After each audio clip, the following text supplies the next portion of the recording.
What a week, y'all. What a week. Um, so there's a lot we want to get to today and a lot of space we want to hold for you and sort of freedom based off of who was going to be gathering with us and what each of you need in this moment. So I mentioned that up top. A reminder to all of us that we literally exist and do everything we do so we can imagine the better world and then figure out how we intentionally make it so. And some weeks and some days offer us more opportunities to do so seemingly than others. And right now, it's right in front of us. It needs to be. And we need to be aware and awake and paying attention and figuring out what we can do. So that is the intention that I hope we come into every meeting. And I just remind us of that for this meeting as well.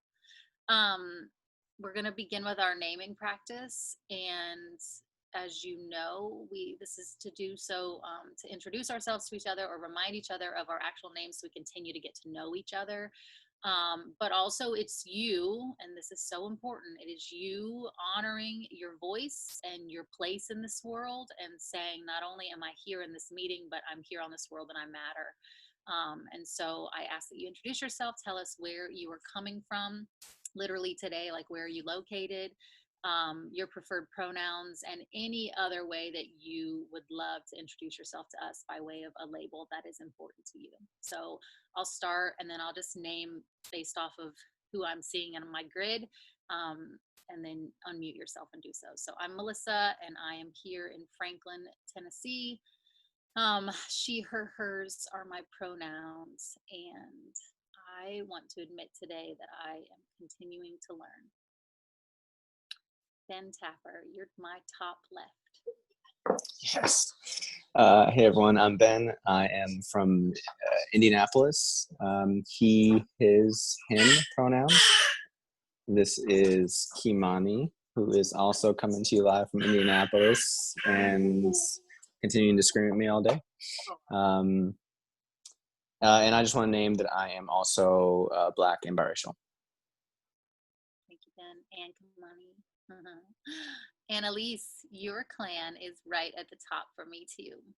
Yes, I'm Annalise, my husband Gordon, and our daughter Rhodes, and we're here in Madison, and yeah, just taking one day at a time right now. So glad you're with us. Thank you. Alan, you were up. I'm Alan Diggs. I'm from Emmy. Oh, I lost you. Uh-oh. Try again. Okay. Can you hear me now? I can hear you. Yeah. I'm Alan Diggs. I'm from Houston, Texas, and my pronouns are Emmy. Lovely. We're glad you're with us. Chris Hauser. Hey, Chris Hauser. Linda's joining me in a moment. From Brentwood, Tennessee. He, him, and glad to be here. We'll get back to Linda here shortly. Lovely. JJ, you're up next. I'm JJ Peterson, and this is Louie that gets wild every time that I get on a Zoom call. I am here in Nashville, Tennessee, and my pronouns are he, him, and excited to be here today. Lovely. Thanks, JJ. Malia. Hi, I'm Malia Carden, she, her, hers. I'm in my backyard in Brentwood, Tennessee. Glad you're here with us. Miss Sarah. I'm Sarah, and I am coming from Nashville, finally, after being with my sister back in Missouri. I'm coming from my porch. My fingernails are very dirty after playing in the dirt all day, and so I'm just really grateful to be with you all today. She, her, hers. Love it. Glad you're back to Nashville safely. Miss Leah. Is it my turn to introduce myself? Yeah. My name is Leah. I do she, her, hers pronouns, and I am in Madison, Nashville, Tennessee. Lovely. Glad you're with us. Ryan. Hi, my name's Ryan, and I'm in East Nashville. He, him are my preferred pronouns, and I think Evan's going to join us at some point. He's on his way home, so we'll see if he gets here in time. Great. Glad you're with us. Nathan. I'm Nathan. I'm from Lebanon, Tennessee, he, him, and excited to be here and learn from everyone. Glad you're here, Nathan. Ben and Joy. I thought it was Carol, mom, joining, but Ben and Joy, or Ben, you're up. Oh, there's hi. I'm Ben Lay. I'm Joy. Preferred pronouns he, him. She, her. We're in North Nashville. Glad you're both with us. Abby. If you can unmute while you're driving. Hi, I'm at a stoplight. Abby Lane, she, her, hers. I'm in my car in East Nashville. Lovely. Glad you're with us. And Elizabeth. Elizabeth, she, her. Still here in my bedroom in Dallas, but only till tomorrow. Yay! So glad. And my mom is here. She doesn't want to be on screen, but you can say. We can hear you. I have walking clothes on. I don't feel appropriate. Oh my God. It's Cindy Hoppus in Franklin, Tennessee. Great. Now we're all accounted for. So glad that each and every one of us is in this moment and in this space together. So thanks for sharing this hour with us. JJ, you are up. Yes, and now we're going to start our next practice of Tell Me Something Good. And it's just our opportunity to, even in the midst of the craziness and heaviness, to still point to the things that are good and call those things out in the world, not at the expense of recognizing everything else and not washing over everything else, but in light of everything, still recognizing that there is some good in the world, and we want to call that out. And so I'll do the Tell Me Something Good first, and then we'll all do the messy song of Tell Me Something Good. You'll unmute, so we'll all do it together. So I'll start it, and I don't even know what key to go in, but here we go. I'll just sing it, and then we'll just run. Okay, so tell me something good. All right, here we go. Everybody unmute and tell me something good. Oh, beautiful people, beautiful, wonderful as always. So does anybody have anything that they would want to share, something good that happened this week or that they saw this week that they want to call out in this world? And you can either raise your hand, or Haven has something good. Introduce yourself. Hi, I'm Haven. But today I did like a lemonade stand with watermelon juice, and it was free. I just was gonna do it, and I got paid $15. Nice. You met a lot of nice people. Yeah. The first guy was a little strange. Then I called Cece over. So yeah. Then she stayed with me for the rest. But yeah. Nice. Anybody else? I have something. Who said that? Elizabeth, did you say that? Yeah. Oh, I have something. Some of you probably saw on my Facebook that I just got hired. It's only another part-time job, but it's at a counseling center, and I'm super excited because that's what I want to get my master's in. So I'll be 4 to 8 Monday through Friday, and then Saturdays, and it pays a lot better too. So nice. Congratulations. Thanks. Leah, I think I saw your hand up. Yes. So I just got home. I went out to Sevier Park and got to see some friends and enjoy the beautiful day out and see a friend's dog as well. So it was just really nice to be outside and to see people because I've been kind of hyper social distanced, and so it was nice to just interact with some folks and be a good conversation too. So it was lovely. Nice. Melissa? So some of you have heard my mom or I talk about my dad, Rick, who lives down in Florida, and has lived down there because he's worked down there. He's a pilot. But also in the last year or so, he's been taking care of his aging and sick parents, or one of them's been sick. Anyways, it's been a long process and a stressful process for my mom and for Rick. And so, anyways, they just were admitted into an assisted living, which is just going to be a huge burden off of Rick, which means he can literally, once they get in, which they'll get there, as long as they pass with no COVID, they're being admitted tomorrow. Tomorrow they will literally be taken. Now they don't know this, so it could be a rough, day tomorrow, but it is by far what is best. And those of you that know more of the story. Anyway, so I'm just so relieved for my dad and for my mom, and also really for my grandparents, because they will be better cared for in that situation. And then my dad will literally, he's already sold his house, which the house sold 2 weeks ago. It's about to last Sunday. Yeah. last Sunday. And that means he will actually get to move back to Tennessee and be here full time and just have to go back and visit. So just all sorts of goodness wrapped up in that. Yay. Anybody else? Sarah. So I just this past Saturday taught my third Zumba class as like official instructor, and it has been so fun. And I've met some new people actually through it. Like friends of friends have come on, and it's just been a really cool connecting place, and also just to like let loose and have fun in your body. And my mom came on Saturday, and it was so fun. And yeah, so stay tuned for more of that, because it's been really a blast for me, and just that human connection piece was cool as we distance still. Yay.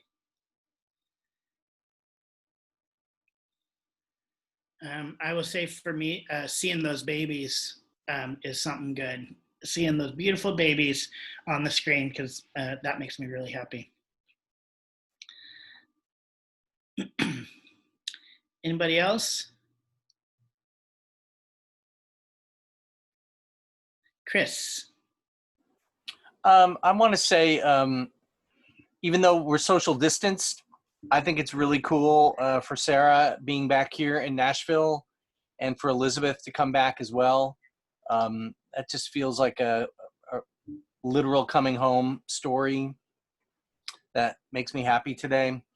And then I went to a drive-by birthday party today for one of my little kids from Grace Point Sunday School.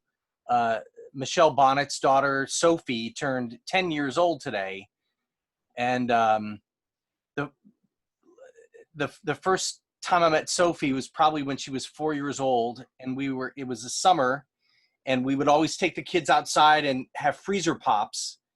And she got some purple freezer pop juice on her sneaker, and she looked at me and said, "My mom is going to be so mad at me." And when I met her mom later that day or a week later and told her about it, she was like, "What?" And it was just a really fun kickoff to a really sweet relationship with her and her mom. And it's been a long time since I've seen them. I drove by and visited with them a little bit today, and it was just very sweet. So thanks.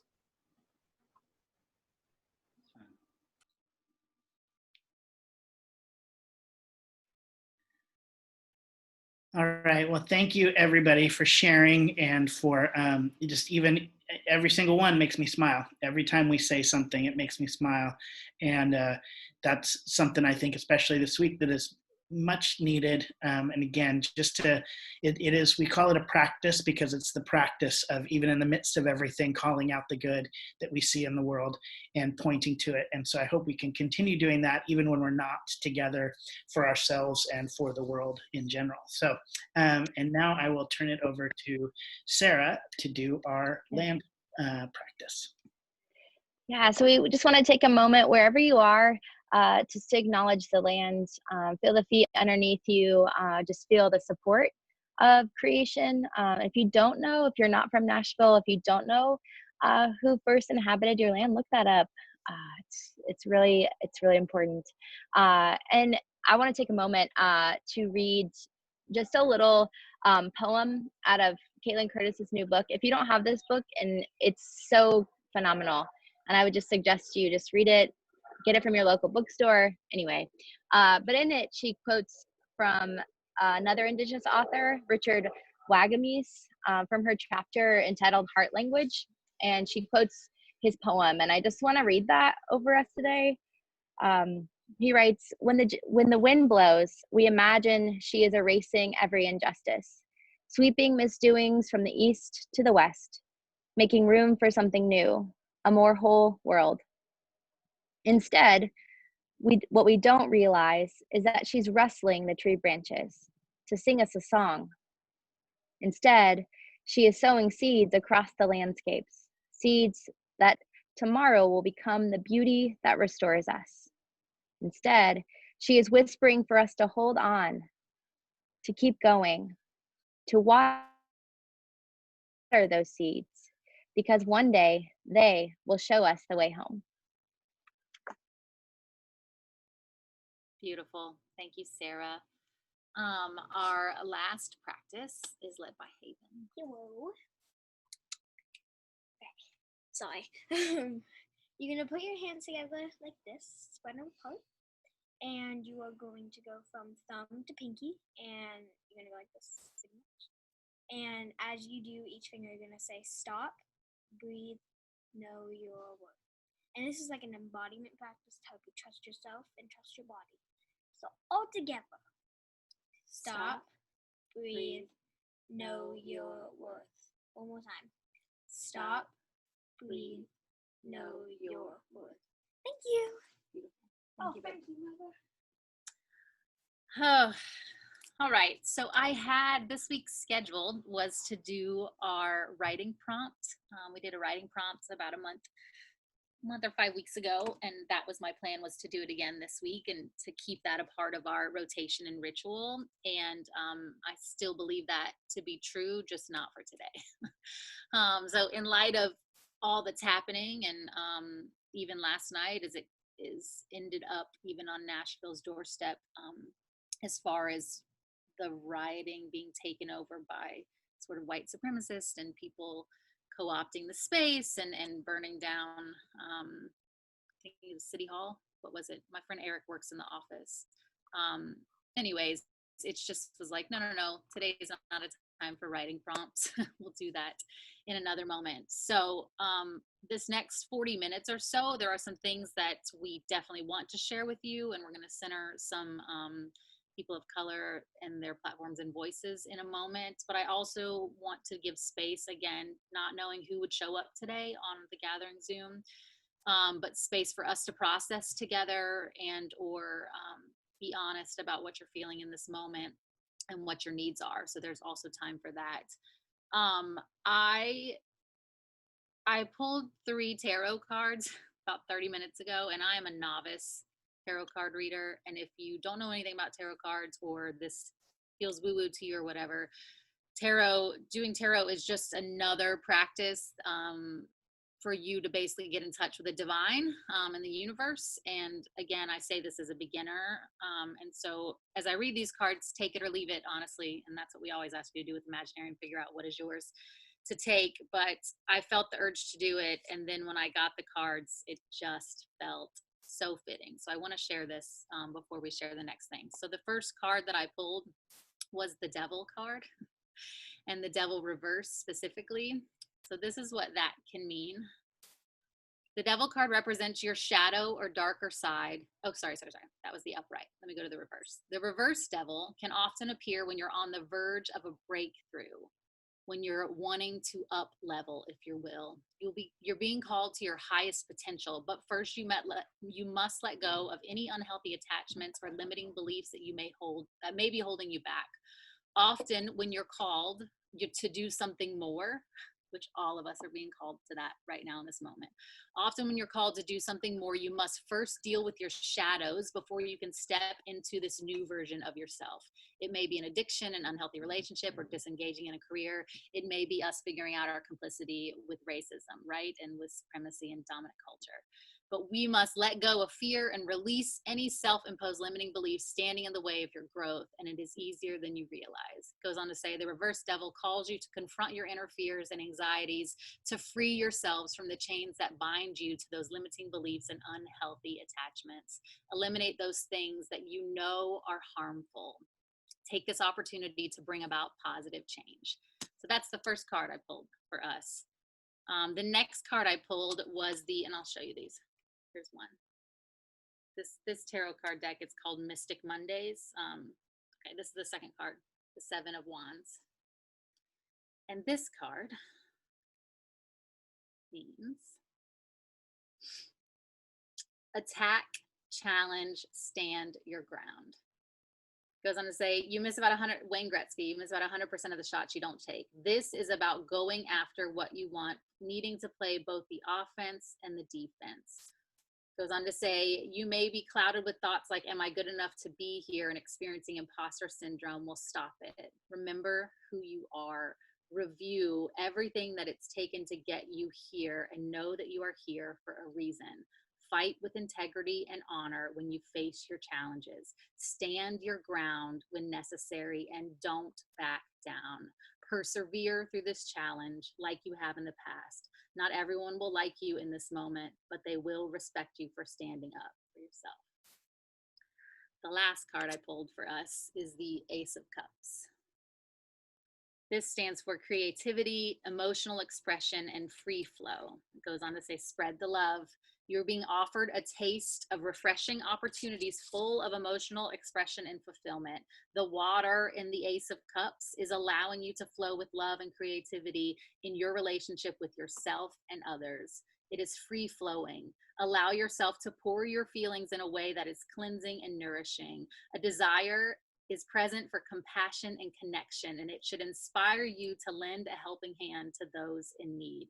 By sharing your gifts and you with the world, you become much more open about who you are and the uniqueness that each of us brings. Creative juices are ripe and glowing with new possibilities, the beginning of a deep love, compassion. Your energy is contagious. Don't forget to pass the cup. So I share that. Mother inside. Oh my gosh, my mother's looking out the window and distracting me. You're going to have to go into another room. I share that to just, again, set our intentions. If anything is for me, and I hope it may be for some of you. So a couple things. I want to remind us that although we are often a predominantly white community that shows up, that is not the whole of who we are, nor what we're trying to do and be. And often we're realizing that the work that we do is there's so many layers to the work we want to do. We want to name our connection to each other and the world around us, figure out what our responsibility is, and also make sure that all of us understand our inherent magic and then thus the magic of everyone else in the world. But in doing so, I think in these past 3 years, we've realized that there continues to be education that many of us need on different levels about various topics. And when thinking about race and what's happening right now in America and what's always been happening in our tortured past and history, as we bring some of these things up and we've had guests come in and we've talked about different topics, I've just realized that sometimes those of us that are white and being a white leader here, there's stuff that we need to unpack and we need to learn. And then other times there's other people in our midst that are a part of this community that's not their work and what they need to be doing. And so trying to manage all of that at once is hard and challenging. So I just name that. I name that we wanted to be diverse from the beginning, and we want to reflect the beauty of the whole of humanity, and that's still our desire. So I just name that. We also know that educating ourselves and being exposed to diverse voices helps us get there, and is the whole point. Like, we honor diversity here, we want to champion it, we want to elevate it in everything that we do. You all know our whole tagline, imagining a better world. We continue to try to figure out what better looks like, and those of us that are white, and I say this because I'm leading this thing, I can't figure out what better is for the world. I have to figure out what better is for me, and I have to be listening to other voices and be in constant conversation to understand how the whole can be better and do that together. So Ben, my husband, came across a video this morning, and then several of my friends have reposted it on Twitter, and it is of an older Black man talking to it's like a 45-year-old Black man talking to a 38-year-old Black man who then pulls in a 16-year-old Black man, and this is in the midst of a protest. And I just want us to watch this conversation and feel what you will.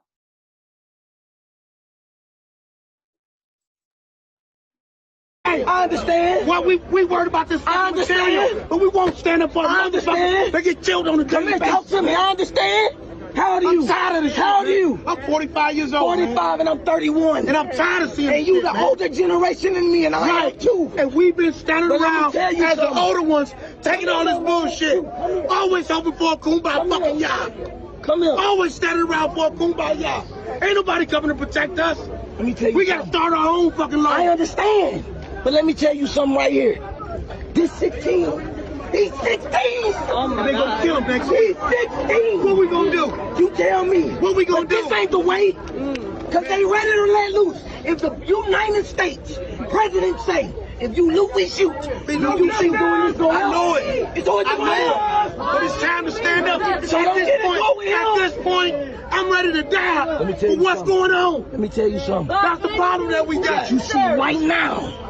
It's gonna happen 10 years from now. And at 26, you're gonna be doing the same thing I'm doing. You understand that? 10 years. You're gonna be right here too. But he also got to stand up. So what I need y'all to do right now at 16 is come up with a better way. Cause how we doing it, it ain't working. He angry at 46. I'm angry at 31. You angry at 16. It's old, man. It's old, you understand me? It's old. Putting yourself in harm's way is not the way. No, it's not. You and then other your counterparts the same age and that has that same power. Y'all come up with a better way. Cause we ain't doing it. Oh my God.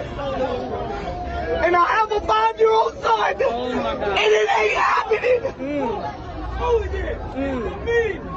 I marched 4 years ago. Keep Lamont Scott. Did the same shit y'all doing. The same exact thing night after night after night.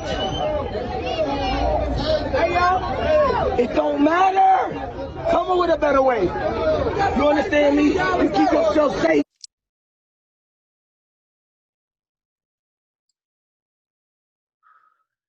So I don't know if you've seen that or haven't seen that, but I have nothing to add to that. My takeaway from that is the honoring of the deep compassion, the honoring of the struggle, the honoring of the challenge, that the ways in which we've allowed things to continue have not been working.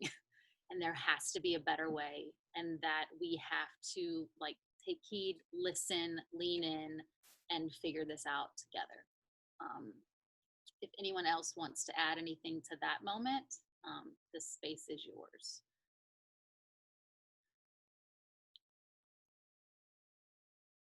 Linda?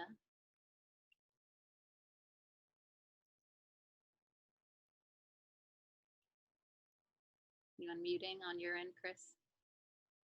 Got it.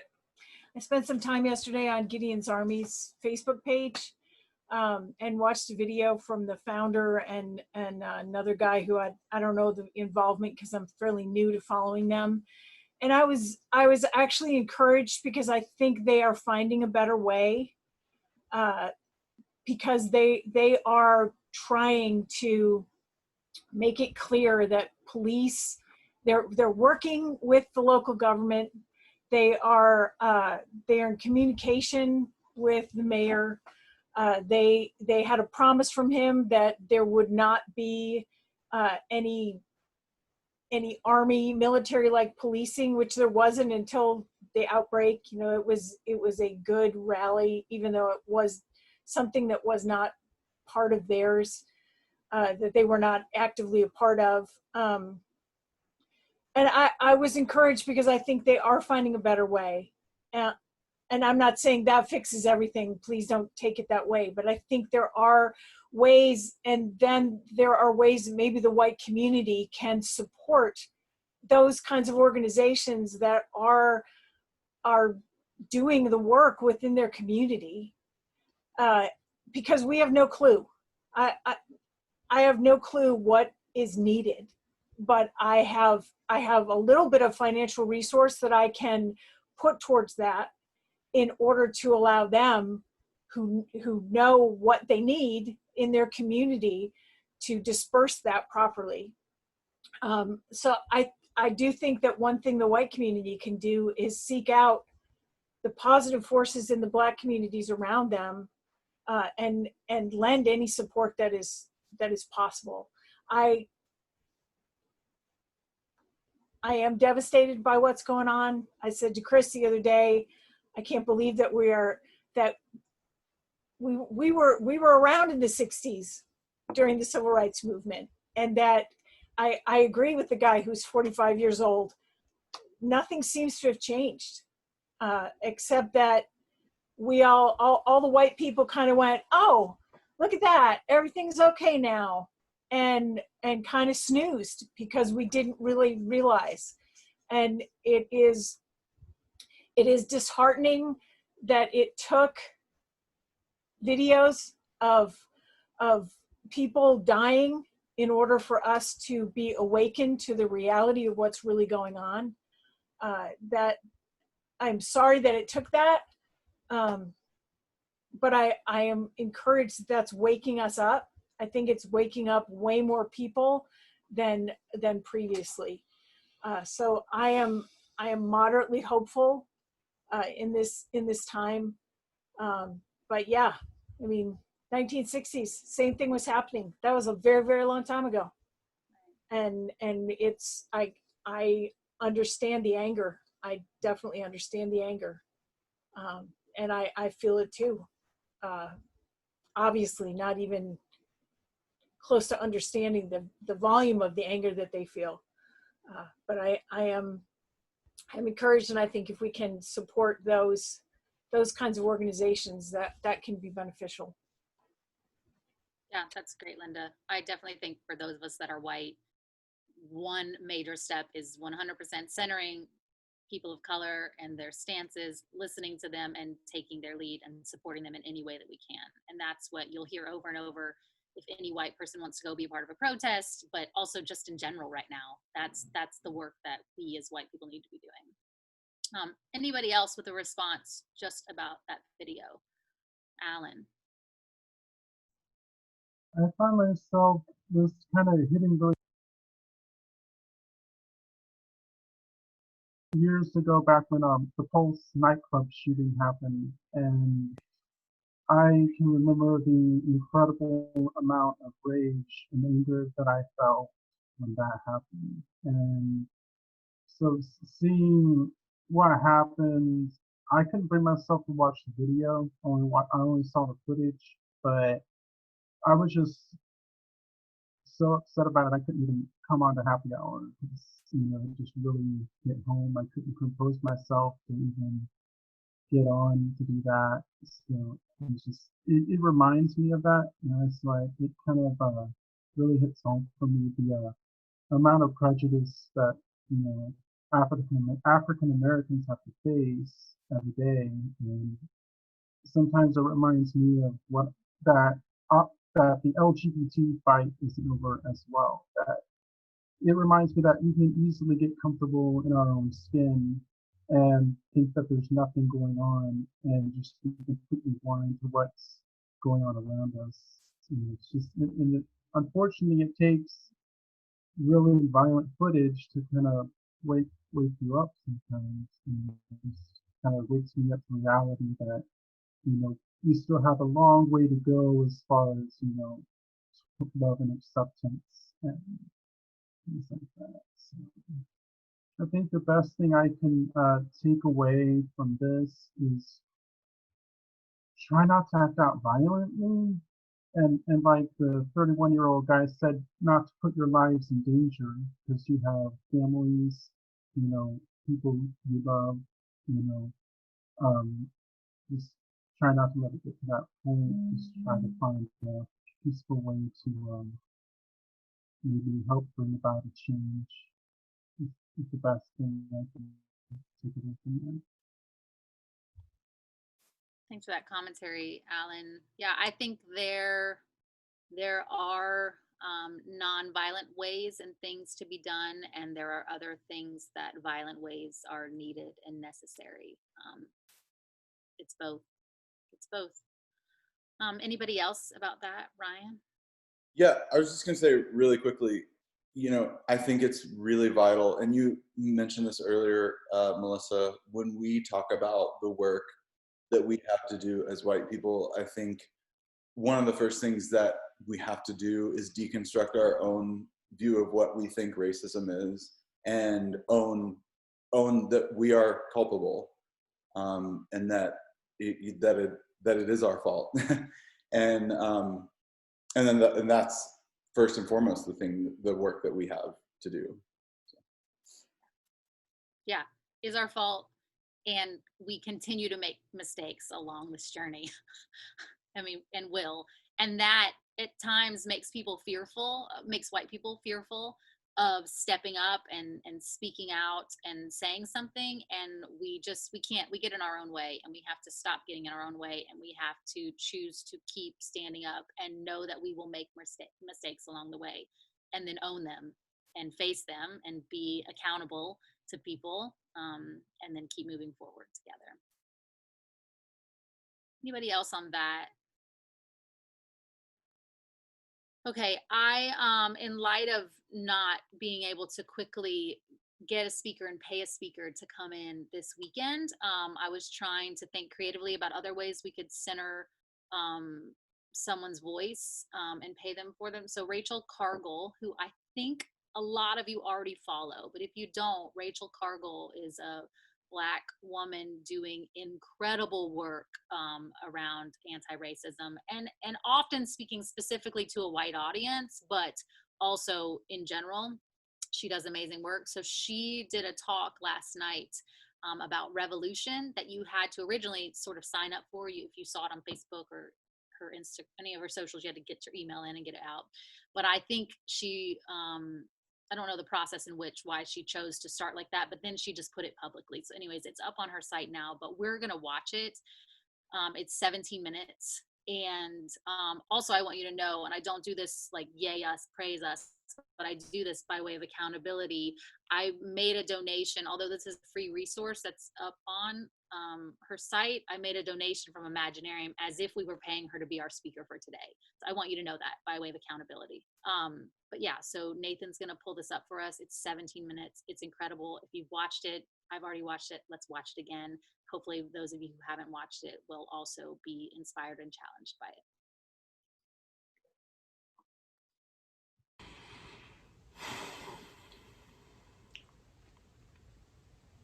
Hello. My name is Rachel Cargill. I'm a public academic, activist, writer, and lecturer, and I am very happy to be here tonight. I won't take up too much of your time this evening. Tonight, I invite you to join me in community and conversation about the state of our existence in America. This talk is going to come to you in 3 distinct parts. First, we will honor and acknowledge the lives lost in the last several days that have reignited the revolutionary action we are not backing down from. We will unpack the dynamics at play. Both the actions of the oppressor and the oppressed will be discussed to offer clarity and unwhitewashed lens into what we are experiencing. Lastly, we will talk about the work ahead. There is so much to be done, and I hope that you will join me and the hundreds of thousands of Black people who are demanding our justice, our freedom, and our liberation from the hands of the white supremacist police state of the United States of America. I cannot move forward without speaking directly to the Black community who has joined us here tonight. Black America, I see you.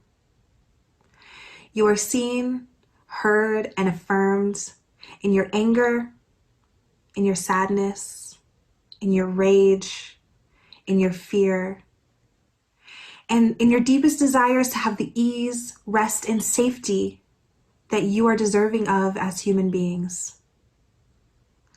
Within the last several weeks, we have had to hashtag the names of far too many Black lives who were taken away from us due to the clinging grip of white supremacy. But this is nothing new for the United States of America, a country that was founded on the principles of enslavement and settler colonialism, displacement, and murder. A country who has made it clear that their commitment to freedom does not apply to all.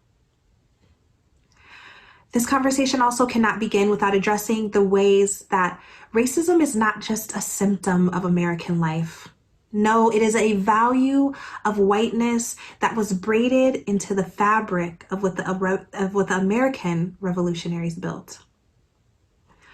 What we have seen over the last several weeks has been yet another launching point for critical conversation about racism in the US. And with the powerful and bold action of those on the ground, conversations have led to uprisings and protests. Our cries for justice and for change, a relentless reminder that we will not be silenced while the police continue to enact violence on Black people from coast to coast. So what is revolution? It is defined as an overthrow of social order in favor of a new system. Throughout history, uprisings and revolutions have been seen and celebrated in various societies. The Haitian Revolution, Watts Rebellion, the 1992 Rodney King riots. I hope that you take the time to read into each of these instances of organizing and powerful resistance to develop an inspiration for being part of the revolution that we are heading toward today. Revolutions are responses from communities of distress.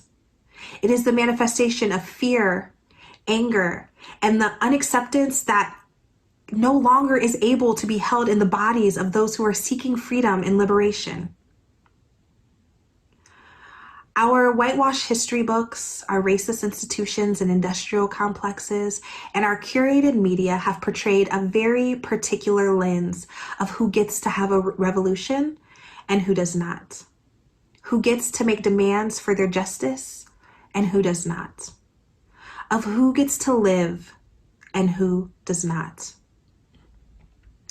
It is imperative that we look critically into the language used to describe what happens when people are demanding their rights and the differences in how Black freedom movements and white demands for civility are depicted.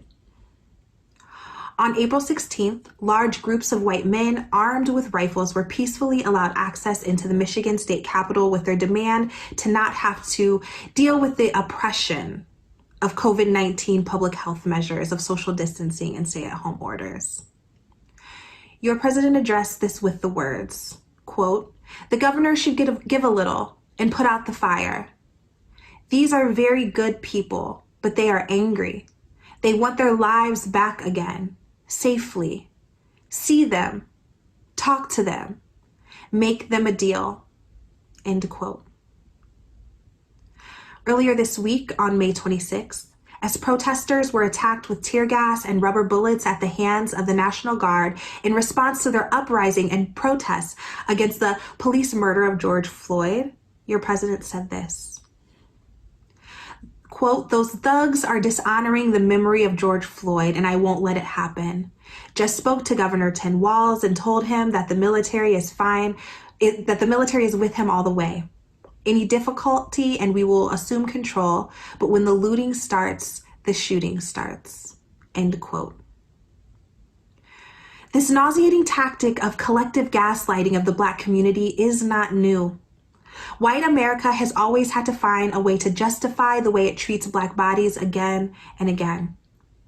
White supremacy itself is simply a myth constructed out of the desperate need that white people have to justify their vicious, violent, and dehumanizing actions toward colonized peoples over history and today. Things like the harmful concepts of biological inferiority, historically taught in American medical colleges that led to Black bodies being experimented on for gynecological innovation. Things like natural order and manifest destiny, these delusional ideas that whiteness exists as a moral compass, as the norm, as the default of humanity, while everything else is the other. We also see manifestations of this within the concept of white saviorism that constantly shows up in industries like adoption, education, and philanthropy.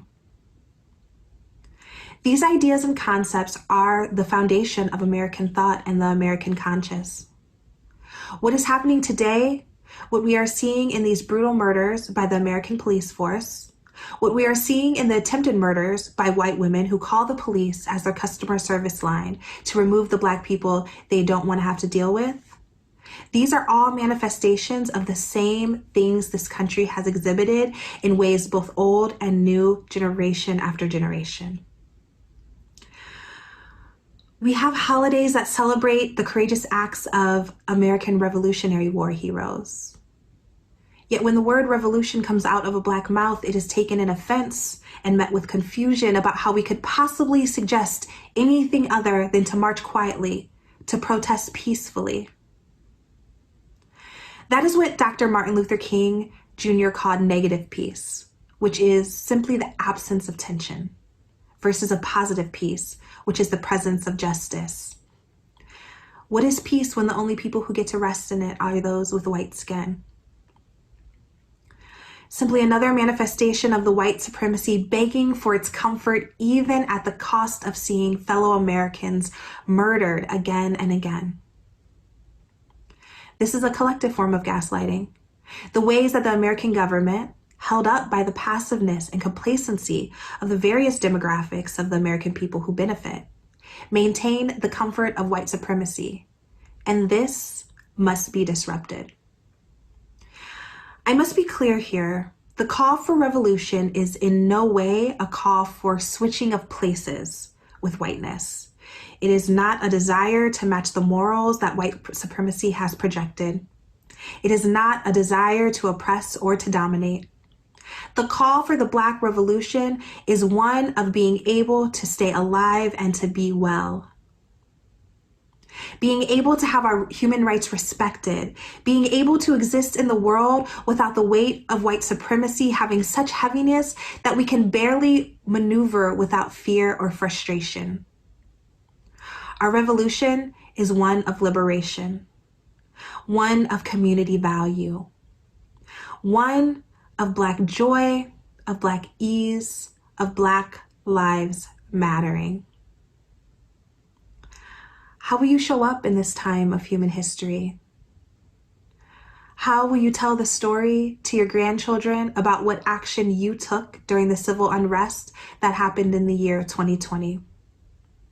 How will you show up not just as an ally, but as an accomplice to upend the systems that are quite frankly killing us all? There are several ways to be a part of the solution. Everyone has capabilities that must be put into action immediately. They're educators, they're organizers, they're activists, they're mobilizers, they're fundraisers, they're artists. There are those who redistribute the resources they have to the people who need it most. There is you, there is you, there is you. I teach from a framework I developed: critical knowledge plus radical empathy plus intentional action. I suggest that you tap into each part of this equation to give yourself a more grounded approach to being involved in the revolutionary change we are seeking today. By critical knowledge, I mean taking the time to seek out and pull from credible sources to get a real understanding of what is happening and what it stems from. Too often in this country, the voices of the marginalized are spoken for at the hands of white academics, white journalists, and white media outlets. The Black community has a deeply dedicated community of writers, artists, and creatives sharing our story. Take time to seek them out and hear them and affirm their realities. The next aspect is radical empathy. This moves past the passive empathy that we are often taught that usually ends when we utter the words, "I feel you." This is an empathy that moves past just having the ability to understand or share the experiences of others. It is a radical empathy that calls you to hold yourself accountable for how you play into the pain of others. This is a critical aspect of the equation that you cannot ignore. Lastly, intentional action. Tonight, I'm going to offer action steps you can take right now to make a difference. We all exist with various levels of access, privilege, platform, ability, and the like. I encourage you to glean from those suggestions in every possible way you are personally able to take action, and then hold your communities accountable for doing the same. It is not enough to feel sad. It is not enough to be shocked. It is not enough to wonder how this could have happened again. Indeed, it is offensive for you to approach the Black community and say, "I had no idea." It's offensive for anyone to disregard the blatant ways that Black lives are being murdered and discarded across the country. With this public address, I've developed a syllabus of sorts that will guide you through applying the knowledge, empathy, and action framework I suggested. But I'd like to touch on 3 actionable things that you can do right now. Take time tonight to research which civil rights and social justice organizations in your local community are doing the work. Grassroots organizations are often on the front lines of doing this work on small and large scales. We must use our resources to support these people who have trained and made it their lives' work to fight for justice. Next, work to understand the value of calling for the defunding of your local police departments and instead pushing those resources to be redistributed into community organizations. Local and state governments have continued to divest from our people and our communities while they streamline resources to the militarized state police. The police tout solidarity with each other in regard to all things except the ways their uniformed brothers are murdering Black bodies. These are ways that we can hold these systems, comprised of just people, accountable for how they are betraying their duty to serve and protect. Next, for those who are part of companies and organizations, large and small, I implore you to hold your employers and your establishments accountable. If they are benefiting from Black dollars but not intentional about protecting Black lives, we must say no more. There is no room for being passive in the name of capitalism. This includes the academic sector, the fashion industry, the music industry, the nonprofit sector, and so on. We must demand people over property, people over products, people over profit. I often remind my readers that anti-racism work is not self-improvement work for the white community. This work does not end after white people feel better about what they did. This work ends only when Black people have justice in every vein that white supremacy has found to oppress. This includes everything from disproportionate maternal mortality, to the preschool to prison pipeline, to the adultification of our Black children, to housing discrimination, to voter suppression, to the prison industrial complex, to police brutality.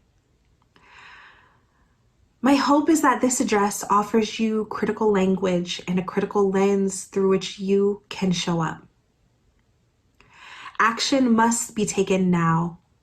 Accountability must be had now. Change must be made now. There are lives depending on it. Thank you for being here.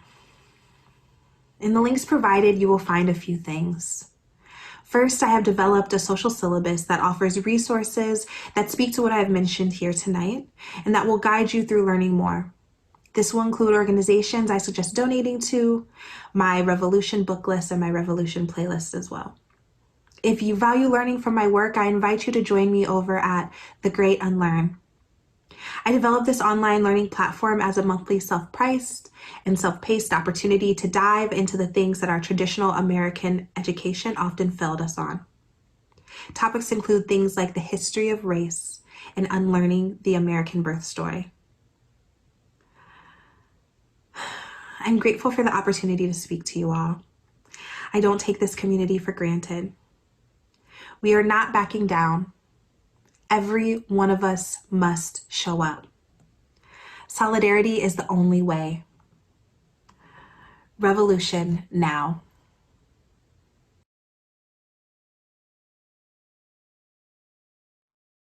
Revolution now. Yes, yes, yes. Okay, I'd love to open the floor and hear what that brings up in you, in any way, what you're feeling.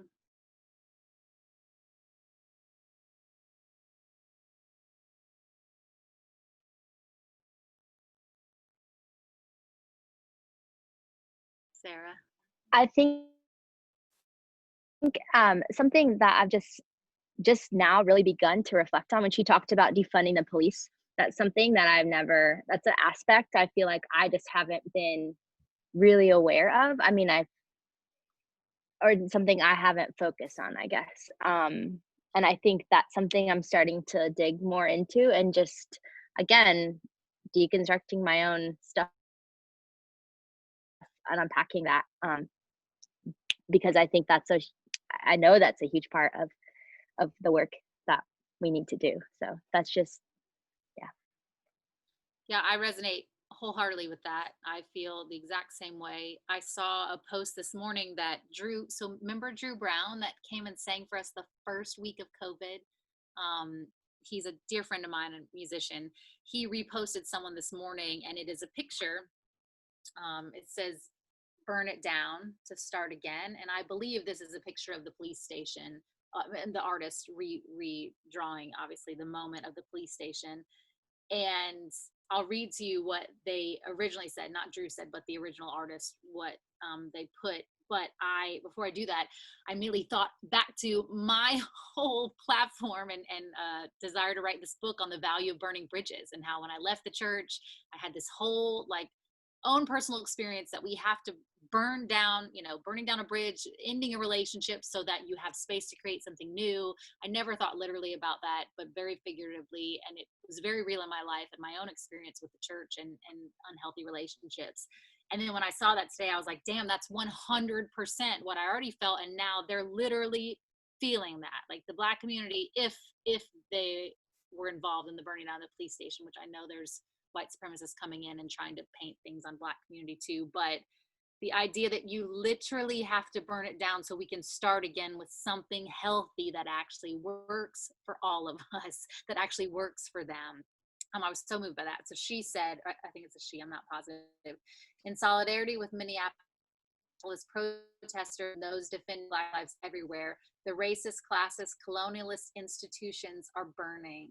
So let them burn so that we can rebuild a world where Black lives are celebrated, where Black joy can thrive, where we can all untie ourselves from the heavy armors of white supremacy. In the ashes, we will find liberation. So I just reflect on that to say, I think that is figuratively true and also literally true, that some of this has to burn. But I'm equally moved by that, Sarah. So thank you. Who else?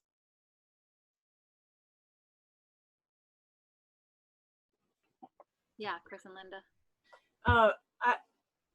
The police thing is something that is new to me as well, Sarah. Just within the last few weeks of coming into an understanding of, we're little kids in school, and one of the jobs that, well, at least when I was a kid in school, one of the jobs that you aspired to was like, I want to be a police person, I want to be a policeman or whatever, because it's painted as this very positive role of keeping people safe. And if you're a kid and you get lost, go find a policeman. And there's just this sense of, and in dismantling my own white privilege, I'm coming to understand, well, that's not the case for everybody.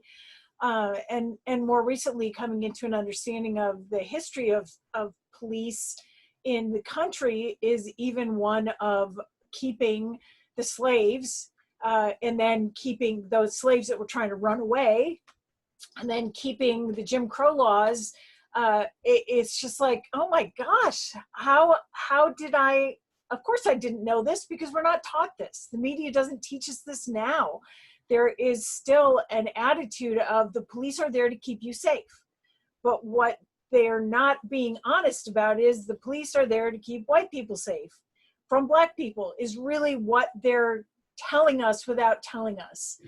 And I think if we heard the real words of what was really going on, it would be a very different belief system for many of us. So much of it is just what we are being brainwashed, for lack of better words, to believe is really the state of the country when it's not. And that is new. That is new information to me just in the last couple of weeks or month. And yeah, that was something also that I saw in Gideon's Army yesterday, was the idea of if the funds that we put towards the police could go to low-income areas instead, to provide housing, to provide food, to provide better schools, how different would our entire country be if we were supporting the right things? And I don't know who actually makes the decisions of where that money goes.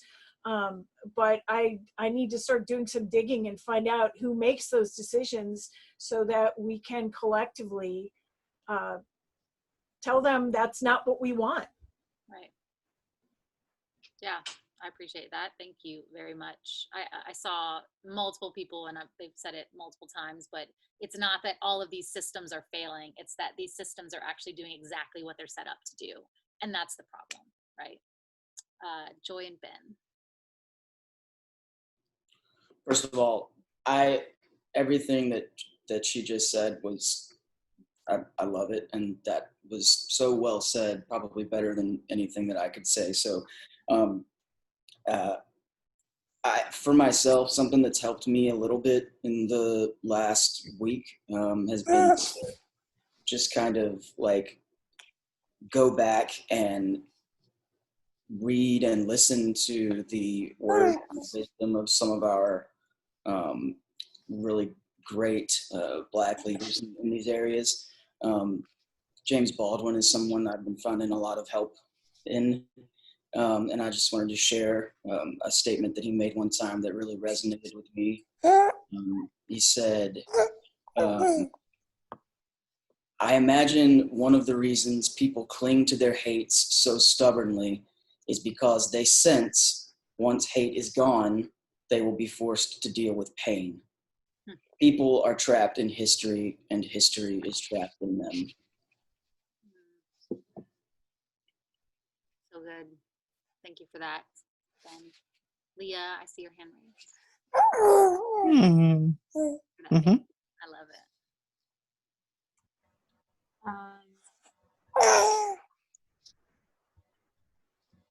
My contribution at this point is strictly practical. I don't know if this is the best place to do that or not.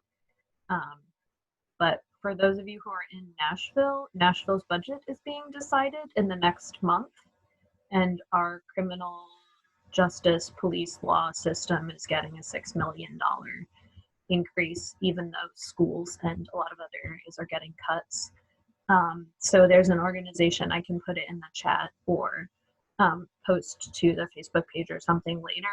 I think it's called the People's Budget Coalition, that is actively working to educate Nashville citizens on what the current state of the budget is, and help both, reminded me of Imaginarium, like imagine our ideal, how we want our tax money to be distributed, and also how do we advocate for that to happen. So that was strictly, I just wanted to share a practical resource in response to some of the like police defunding things we're talking about. Thank you. Please share here and then also on the community page. That would be amazing. Thank you. Who else has a response? It doesn't have to be a response directly to Rachel. It can be a response to everything that's happening.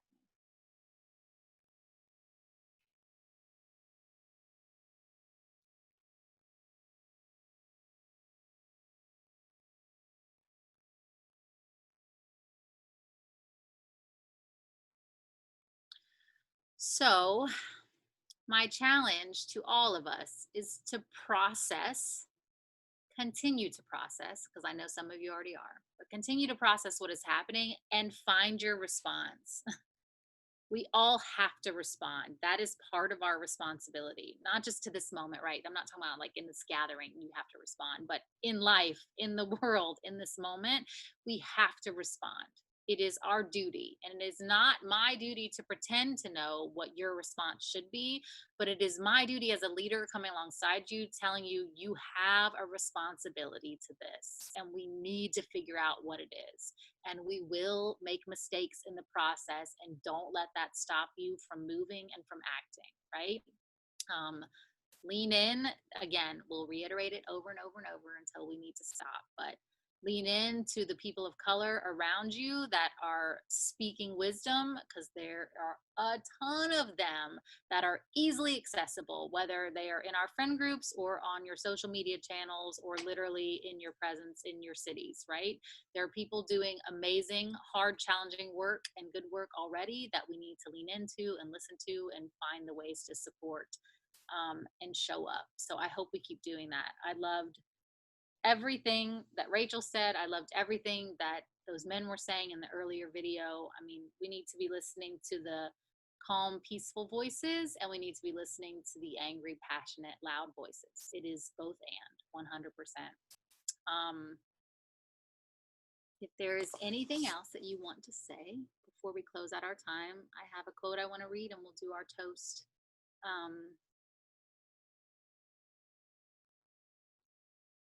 I so appreciate each of you and your contribution to this hour and to this world.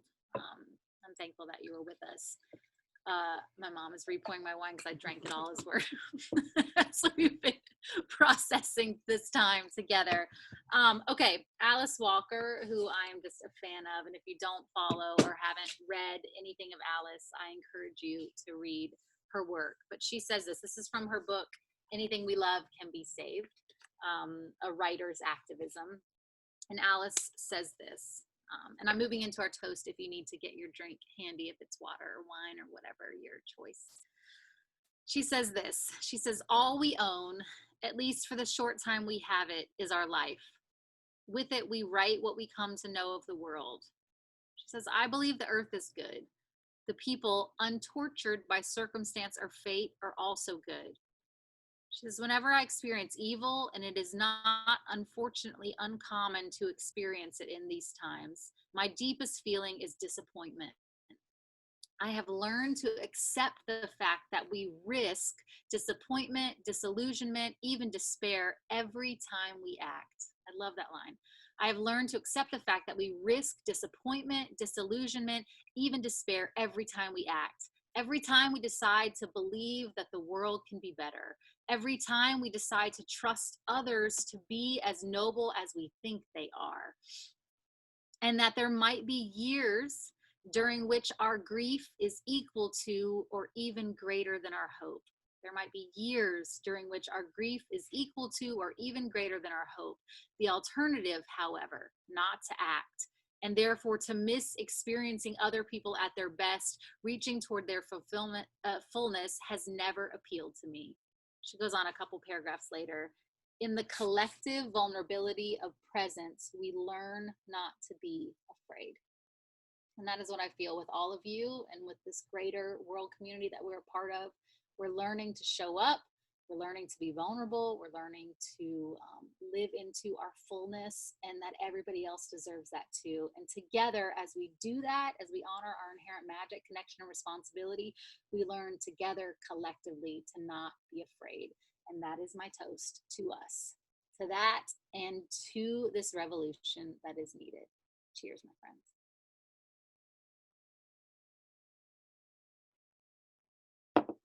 We love you all. We will do happy hour.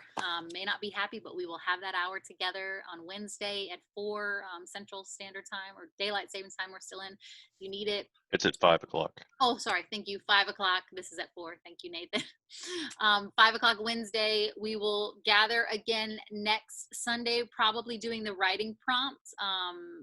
Yeah, we will have a gathering next Sunday. The following Sunday, as long as Sarah's available, I think we're going to do that game night again to offer some play and some fun into our lives that is necessary and needed. We'll gather again the next Sundays, and Andre Henry is our upcoming speaker and guest that will be with us the end of the month. So look for details about that. We will have a registration for that where you'll have an email link sent to you. We will not put that public because we want to control that a little bit better. Love you all. Thanks for your time and the way that you're learning. Thanks for being with us. Have a good afternoon or evening.